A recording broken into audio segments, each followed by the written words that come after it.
മറ്റൊരു വീഡിയോയിലേക്ക് എല്ലാവരും സ്വാഗതം ചെയ്തുകൊള്ളുന്നു. നമ്മൾ ഇന്നത്തെ വീഡിയോ എന്ന് പറയുന്നത് ഇലക്ട്രിക് കെറ്റിലിൻ്റെ സർവീസിംഗ് ആണ്.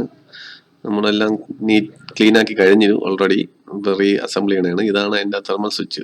നോർമലി നമുക്ക് വെള്ളം തിളച്ച് കഴിഞ്ഞ് കഴിയുമ്പോൾ കട്ട് ഓഫ് ആവുന്നില്ലെങ്കിൽ സ്വിച്ചിനായും കംപ്ലൈൻറ്റ്. ഇത് നമുക്ക് ലോക്കൽ ഷോപ്പിൽ വാങ്ങിയാൽ ഓൺലൈനിലുണ്ട്. ലോക്കൽ ഷോപ്പിൽ പൊതുവേ സ്വിച്ചിന് ഇതിനൊക്കെ വില കുറവായിരിക്കും. ഞാൻ ലോക്കൽ ഷോപ്പിലാണ് വാങ്ങിച്ചത്. 50 രൂപയ്ക്കകത്തായിട്ടുള്ളൂ. പുതിയ സ്വിച്ച് വാങ്ങിച്ചു. അതും എൻ്റെ കംപ്ലൈൻറ്റിൻ്റെയോടൊപ്പം മൊത്തത്തിൽ ഒന്ന് ക്ലീൻ ചെയ്യാമെന്ന് വിചാരിച്ചു. ഇത് നമ്മൾ എടുക്കാതെയൊക്കെ ഇരിക്കുമ്പോഴത്തേക്ക് ഇവിടെ പാറ്റയും അതുപോലെയൊക്കെ കയറാൻ ചാൻസ് ഉണ്ട്. അങ്ങനെ നോക്കിയപ്പോൾ ഇതിൻ്റെ സ്ലീവ് പോയിരുന്നു. അതങ്ങനെ വേണ്ട പുതിയ സ്ലീവും വാങ്ങിച്ചിട്ട് കണക്ടറെല്ലാം കണക്ട് ചെയ്തു. ആ സ്ലീവ് എല്ലാം നമ്മൾ കറക്റ്റായിട്ട് ഇടണം. എന്ന് പറഞ്ഞാൽ എന്തെങ്കിലും ഒരു ഇലക്ട്രിക് ലീക്കേജ് ഉണ്ടെങ്കിൽ നമുക്ക് കെറ്റിലിന് ഷോക്ക് അടിക്കാനുള്ള ചാൻസ് ഉണ്ട്. അപ്പം അതിലൊന്നും ഒരു കോംപ്രമൈസ് ചെയ്യാതിരിക്കുക. ഇൻസുലേഷൻ ടാപ്പ് ഒന്നും ഒട്ടിക്കാതിരിക്കുക. കാരണം അവിടെ ചൂടാകുമ്പോഴത്തേക്ക് അത് ഉരുവാൻ ചാൻസ് ഉണ്ട്. അതുകൊണ്ട് ഇങ്ങനത്തെ സ്ലീവ് തന്നെ ഉപയോഗിക്കുക. ഇതിനകത്ത് പ്രത്യേകിച്ച് ഒന്നുമില്ല.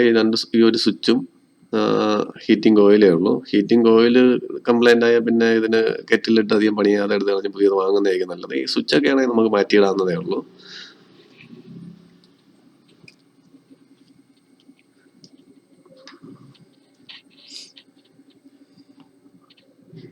പ്രത്യേകിച്ച് വലിയ ടാസ്ക് ഒന്നുമില്ല. നമ്മൾ ഈസി ആയിട്ട് ചെയ്യാവുന്ന കാര്യങ്ങളേ ഉള്ളൂ.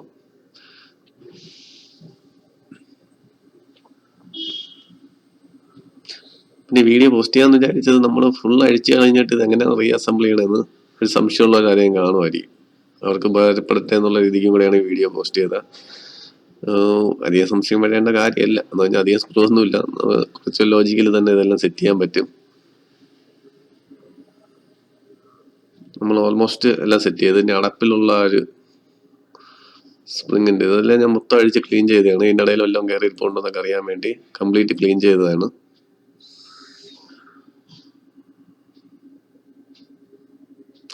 നമ്മളെ വീട്ടിൽ പാറ്റ ശല്യം ഉണ്ടെങ്കിൽ പാറ്റയൊക്കെ അതിനകത്ത് കൂട് വയ്ക്കാൻ ചാൻസ് ഉണ്ട്, എടുക്കാതിരുന്ന. അതുകൊണ്ട് ഇടയ്ക്കൊക്കെ ഒന്ന് അഴിച്ചു നോക്കുന്നത് നല്ലതായിരിക്കും. നമ്മൾ ഏകദേശം കഴിഞ്ഞിട്ടുണ്ട്. ഇനി നമുക്കൊന്ന് ചെക്ക് ചെയ്താൽ മാത്രമേ ഉള്ളൂ. വെള്ളം എടുത്ത് നമുക്കൊന്ന് തിളപ്പിച്ച് നോക്കാം.